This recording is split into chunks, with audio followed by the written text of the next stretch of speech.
damn you guys all to fucking hell! Damn you to hell for that! Hutan, a remote city near the edge of the Taklamakan Desert in China, isn't exactly where you'd expect a fitness icon to begin. It's dry, isolated, and worlds away from the online aesthetic movement that would one day idolize the man it raised.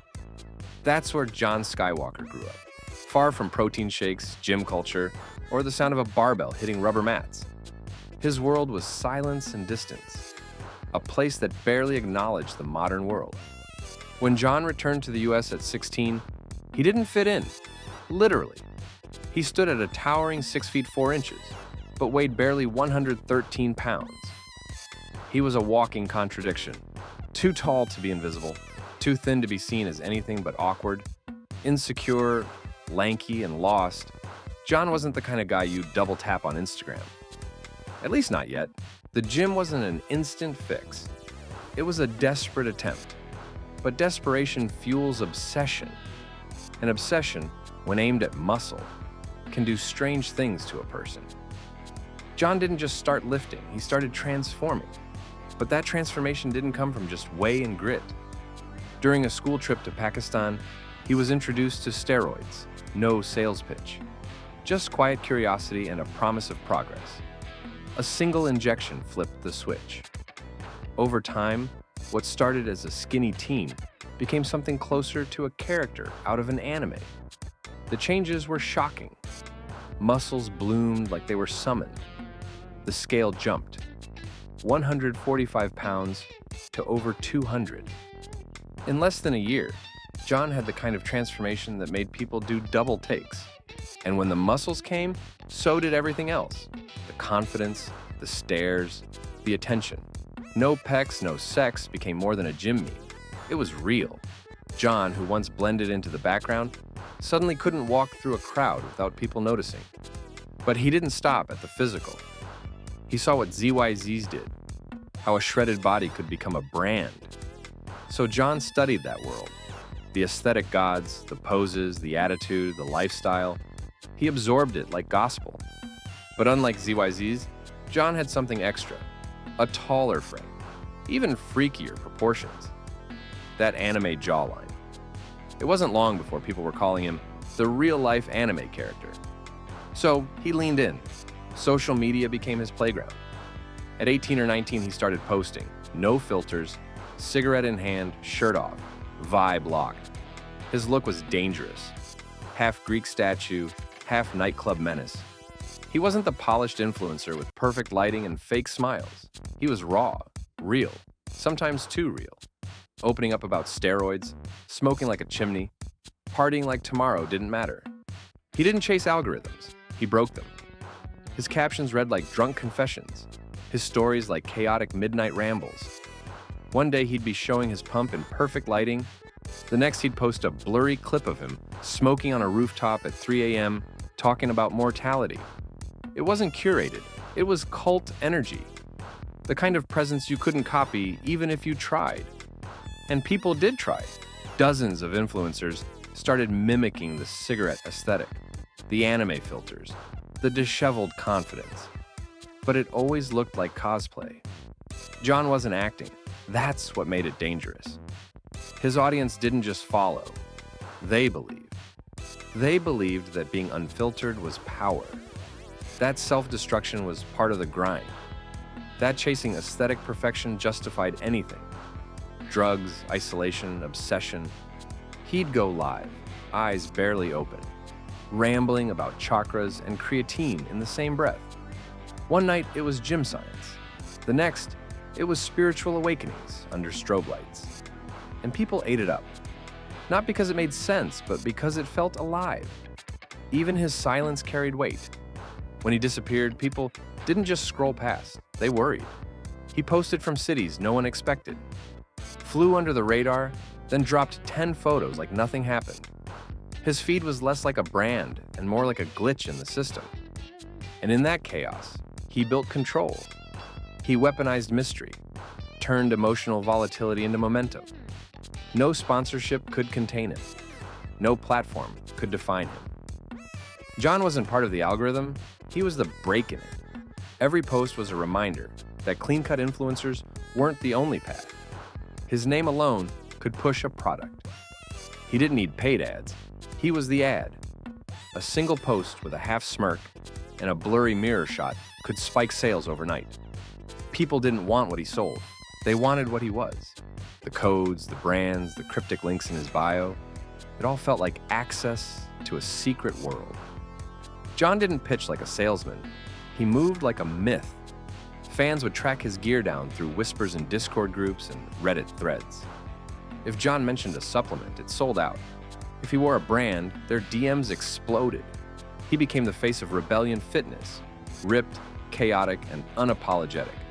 Every hustle had his fingerprint on it, but none of it felt like work. He sold digital programs that read more like war plans than training guides. No polished video intros, just raw edits, straight talk, and the kind of confidence you can't teach. His coaching packages weren't just about macros and sets. They were an invitation to step into the aesthetic mindset, to be more than a gym rat, to become an icon. He turned lifestyle into leverage, scarcity into strategy, limited drops, chaotic launches, prices that felt random but always converted. Jon became a millionaire by showing what everyone else tried to hide. But beneath that empire was a storm waiting to hit. Because building a brand on chaos means living in it. Jon didn't slow down once the money came in. If anything, the parties got longer, the drugs got heavier, the smoke became constant. He joked about smoking before, during, and after meals. Before workouts, in the gym, after training. Cigarettes were as much a part of the image as abs. He'd vanish for weeks, then pop up in someone's vlog, high, quiet, glassy-eyed. People started whispering, "Is Jon okay? Is he slipping?" The truth was, Jon had been slipping for a while. He wasn't just using steroids. He was diving into the deep end of the aesthetic lifestyle. Party drugs, stimulants, anything that numbed the come-down. He once admitted to partying 9 days straight, sleeping maybe twice. And he looked the part, spaced out, paranoid, on edge. He started spiraling publicly, admitted to being in therapy, said he was battling a gay addiction. Whatever that meant, it was clear he was mentally unraveling. And then came a revelation that broke everything. The posts stopped feeling performative and started feeling like cries for help. His stories became fragmented, jumping from moments of clarity to complete confusion in the span of hours. One minute he'd talk about healing and self-awareness, the next he'd vanish entirely. Fans couldn't tell what was real anymore, and neither could he. The confidence that once looked unshakable now felt brittle, like it could crack at any moment. He spoke about therapy not like a solution, but like a last resort, something he entered already exhausted. The way he described addiction sounded less like temptation and more like escape, from pressure, from identity, from the version of himself the internet refused to let die. His language shifted, less bravado, more desperation. He hinted at shame, confusion, and isolation without ever fully explaining it. And that ambiguity only made the situation heavier. Viewers argued in comment sections, trying to interpret what he meant, projecting their own narratives onto his breakdown. Some defended him fiercely. Others mocked him. All of it happened in public. There was no private collapse. Every crack played out in real time. The aesthetic armor he wore for years was gone, replaced by something raw and unfiltered in a way that made people uncomfortable. It wasn't entertaining anymore. It was unsettling. He wasn't chasing attention. Attention was chasing him. And the more he tried to pull away, the louder the noise became. The weight of expectations pressed harder. The image he built refused to let him breathe. And just when it seemed like he might stabilize, something surfaced that pushed him past the edge entirely. He had been manipulated by someone during treatment, taken advantage of when he was most vulnerable. That shattered him. From there, Jon spiraled deeper into addiction, stopped caring, began mixing his own substances, injecting himself with experimental combos, using bacteriostatic water as if that made it safer. He didn't care about safety anymore. At one point, he went completely silent. No posts, no replies, no presence. Friends worried, fans speculated. Was he gone? Had the lifestyle finally taken him out? Then, in November 2024, the truth surfaced. Jon had suffered a massive heart attack. His heart was functioning at only 15%, his feet and ankles swollen, his face bloated. The aesthetic god was now in a hospital bed, hooked to machines trying to survive. The diagnosis? Congestive heart failure. The fallout was immediate. Fans mourned, friends begged him to respond. Influencers, who once stood beside him, now posted tribute videos, unsure if he would make it. A man once idolized for pushing the human body to extremes was now facing its total collapse. He tried to update fans, showed his swollen limbs, talked about losing his gains. The muscle was gone, but that wasn't what mattered anymore. Now it was about staying alive. Doctors told him the truth. 50% of people with his diagnosis die within 5 years. He would need medication for life, a completely different lifestyle, and worst of all, for someone who lived through attention and image, he'd never be the same. But even in all of that, Jon didn't completely hide, because he never had. He started this journey as a raw, broken kid, trying to change his life.